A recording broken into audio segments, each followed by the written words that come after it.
Hello friends, welcome to my channel simple gardening tips Hindi. तो friends, मैं आज बात करने जा रहा हूँ पोर्टुलाका और मॉन्स्टर्स के बारे में। ये पोर्टुलाका और मॉन्स्टर्स प्लांट ये समर सीजन में बहुत ही अच्छा फ्लावरिंग प्लांट है।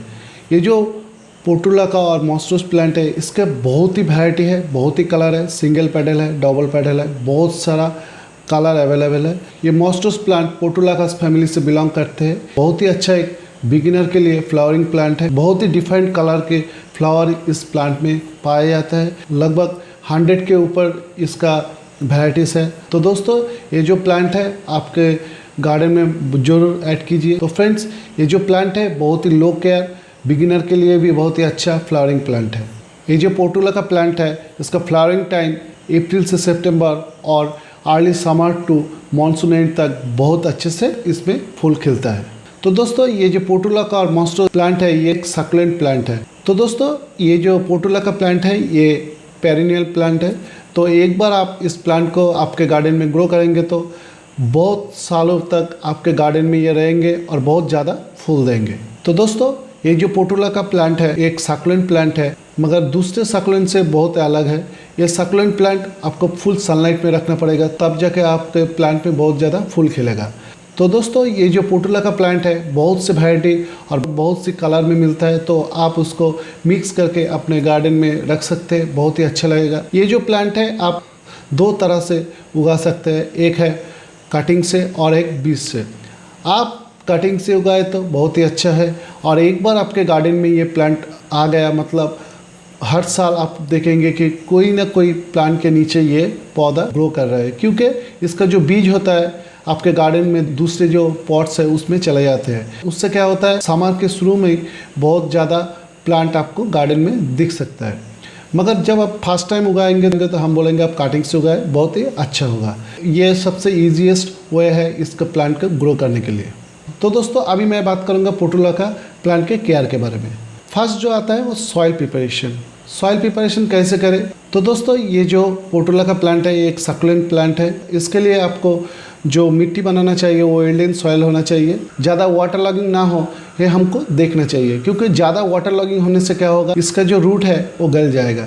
तो इसके लिए क्या करना पड़ेगा, वो एल्डेन सॉइल बनाना पड़ेगा। एक पार्ट आप मिट्टी ले लीजिए, एक पार्ट आप सैंड ले लीजिए, एक पार्ट आप कोई भी कंपोस्ट ले लीजिए। उसके साथ थोड़ा बहुत नीम खली और बोन डस्ट इसमें मिला लीजिए, तो बहुत ही अच्छा एक सॉइल मिक्स बन जाएगा।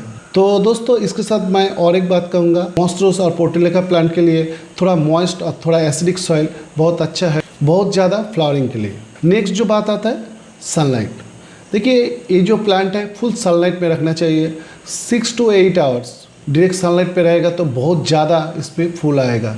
नहीं तो क्या होगा, थोड़ा शेडी प्लेस में रखेंगे तो आपका फूल कम आएगा। तो ज़रूर आप इस प्लांट को आप फुल सनलाइट पे रख दीजिए। फुल समर में भी फुल सनलाइट रख दीजिए, मगर उसके साथ शेड्यूल्ड टाइम में पानी भी दीजिएगा। तो दोस्तों, नेक्स्ट जो पॉइंट है वाटरिंग। देखिए, इसके जैसे आप मिट्टी बनाएंगे उसी तरह से इसको पानी देना पड़ेगा, क्योंकि इसको मिट्टी कभी भी पूरा ना सूख जाए ये आपको देखना पड़ेगा। क्योंकि ज़्यादा सूख जाएंगे मिट्टी तो इसमें कम फूल आएगा या फूल नहीं आएगा, क्योंकि ये जो प्लांट है फुल सनलाइट में रहता है। तो आप इसको शेड्यूल टाइम में इस प्लांट को पानी दीजिए ताकि मिट्टी पूरा ना सूख जाए। तो इसको आप ज़रूर ध्यान में रखना। और इसके साथ और एक बात कहूँगा, आप ज़्यादा पानी भी मत देना, मतलब ओवर वाटरिंग भी नहीं करना, ताकि इसका जो रूट है गल जाए। तो ये बात भी आप ध्यान में रखना। तो फ्रेंड्स, नेक्स्ट पॉइंट जो आता है फर्टिलाइज़र और खाद। देखिए, ये जो सक्लेंट प्लांट है रेगुलर इसको फर्टिलाइज़ करने की ज़रूरत नहीं पड़ता, मगर आप चाहे तो इसको मंथ में एक बार फर्टिलाइज कर सकते हैं। मगर आप जब प्लांट इसको कटिंग या सीड से ग्रो कर रहे हैं उस time soil mix sufficient slow release fertiliser add करेंगे तो इसको ज़्यादा फर्टिलाइज़र की ज़रूरत नहीं पड़ती। मैं इस प्लांट के लिए 2 खाद बहुत ज़्यादा यूज़ करता हूँ ज़्यादा फ्लावरिंग के लिए। पहला जो फर्टिलाइज़र है वह है बनाना पील फर्टिलाइज़र और दूसरा है सीवेट। ये दोनों मैं फर्टिलाइज़र हर महीने में एक बार यूज़ करता हूँ। इससे क्या होता है, इसका फ्लावरिंग साइज और ब्लूमिंग क्वांटिटी बहुत ज़्यादा होता है।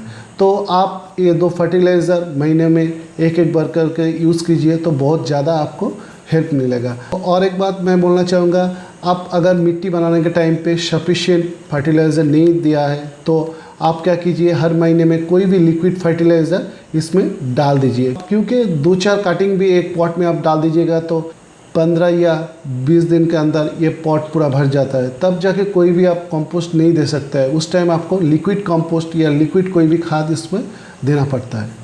तो दोस्तों इसका जो सीक्रेट था मैंने बोल दिया कि इसको आप इस प्लांट में बहुत ज़्यादा फ्लावरिंग के लिए आप बनाना पील फर्टिलाइज़र मतलब केले के छिलके का जो खाद है, और दूसरा है सीवीड फर्टिलाइज़र, ये दोनों आप यूज़ कीजिए। सीवीड फर्टिलाइज़र आप 1 लीटर पानी में 2 ml सीवीड मिला के इस प्लांट में यूज़ कीजिए तो बहुत ज़्यादा आपको फूल मिलेंगे।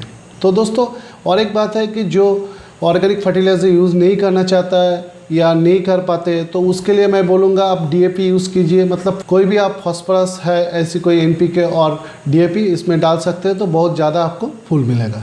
तो दोस्तों इसके बाद जो आता है प्रूनिंग और डेड हेडिंग। एक्चुअली इस प्लांट में आप जितना भी खाद डाल दीजिए, जितना भी अच्छा सॉइल प्रिपरेशन कर लीजिए, मगर कभी कभी इस प्लांट में थोड़ी देर बाद फ्लावरिंग बहुत कम होता है क्योंकि इसका हम ठीक तरह से प्रूनिंग नहीं करते। प्रूनिंग मतलब डेड हेडिंग, ये जो आप देख पा रहे हैं इसमें फ्लावरिंग हुआ है उसके बाद जो सूख गया है वो सूखे हुए पार्ट को हमको डेड हेडिंग करना पड़ेगा। इसमें बीज है तो इस बीज बनाने में ये जो प्लांट है बहुत ज़्यादा एनर्जी लॉस करता है, तो इसके लिए क्या करना पड़ेगा, जो फूल सूख गया है उसको हमको डेड हेडिंग करना पड़ेगा। डेड हेडिंग करने से क्या होगा, नया नया ब्रांच मिलेगा और उसके साथ बहुत ज़्यादा फ्लावरिंग होगा। यह एक इम्पॉर्टेंट पॉइंट है, ज़रूर आपको इसको ध्यान में रखना चाहिए। तो दोस्तों इसके बाद जो पॉइंट आता है वो है पेस्ट। जो प्लांट है ये सक्लेंट प्लांट है, बहुत ज़्यादा इसमें कोई प्रॉब्लम नहीं है, मगर कभी कभी क्या होता है बरसात के सीज़न के बाद या बरसात के सीज़न में या दूसरे टाइम पे क्या होता है इसमें मिलीबग का अटैक होता है। तो आप ज़रूर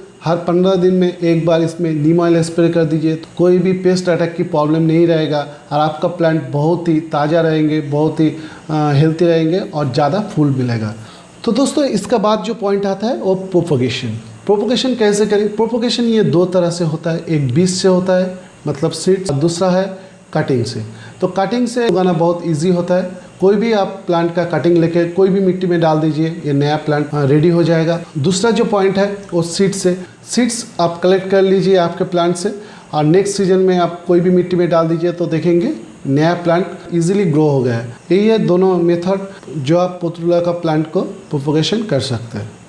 तो दोस्तों आज का वीडियो मैं यहीं पे ख़त्म करता हूँ। उम्मीद है कि आपको ये वीडियो बहुत ही अच्छा लगा, और अच्छा लगे तो प्लीज़ मेरे वीडियो को लाइक और शेयर कर देना। और उसके साथ और भी कोई आपका पोर्टुलाका और मॉन्स्टर्स के बारे में कुछ क्वेश्चन है तो आप कमेंट पे लिख दीजिए, मैं उसका आंसर दूंगा। तो दोस्तों आज का वीडियो मैं यहीं पे ख़त्म करता हूँ। Thank you, happy gardening.